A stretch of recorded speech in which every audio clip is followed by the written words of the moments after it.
Alors, une news autobus. À Rouen, ils testent des bus électriques. 400 km d'autonomie quand même. Il est en phase de test pour l'instant. Contrairement aux véhicules diesel, on a une conduite linéaire, il n'y a plus d'à-coups. On a beaucoup moins de bruit dans le véhicule, explique Alain, un chauffeur chevronné de la métropole qui a eu l'honneur de tester le modèle d'autobus électrique.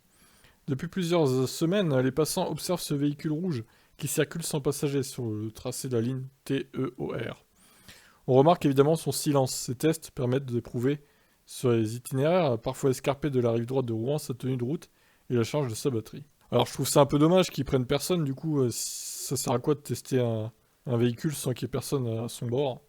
À partir de jeudi 21 avril jusqu'au 4 mai, cet autobus prendra des passagers sur la ligne T1. Bon, ça y est, il commence enfin à prendre des passagers, après des semaines de tests.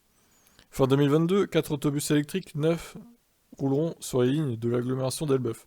La métropole de Rouen-Normandie a aussi signé une option d'achat pour 76 autres bus qui pourront équiper le réseau Astuce entre 2023 et 2026. Ils ne seront pas rouges comme le modèle en test, mais blancs. La société néerlandaise Ebusco ne produit que des autobus électriques. Alors, les caractéristiques. Les batteries vont de 350 à 500 kWh, ce qui peut donner une autonomie de 400 km maximum.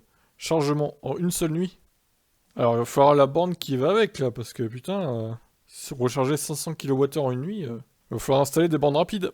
Moi, remarque, il suffit d'une borne de 70-80 kWh, enfin 1 kW. Du coup, ça suffirait pour recharger en une nuit, effectivement. Mais je pense qu'ils installeront des 150 minimum, quoi. Alors, le coût, par contre, 750 000 euros, c'est tout simplement 2 fois plus qu'un modèle diesel. Mais bon, les économies sur l'essence sont colossales, et comme c'est précisé, le coût de maintenance est divisé par 2. Un investissement de santé publique pour sortir de la dépendance au pétrole. La métropole de Rouen compte déjà 22 bus électriques, sur un parc de 400, et a commandé des bus fonctionnant à l'hydrogène. Ces véhicules coûtent beaucoup plus cher que les diesels. Des économies d'énergie permettront d'amortir cette dépense sur une dizaine d'années. La protection de la santé des citoyens et la qualité de service sont les objectifs de cet investissement durable, explique Cyril Moreau, vice-président de la métropole Rouen-Normandie. Bon bah c'est bien, c'est bien. La santé des gens n'a pas de prix, dira-t-on. Et puis je pense qu'au fur et à mesure des années, les prix baisseront pour ce genre de bus.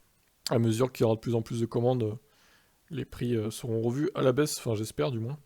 Donc voilà, qu'est-ce que vous en pensez de ces bus électriques? Ciao ciao.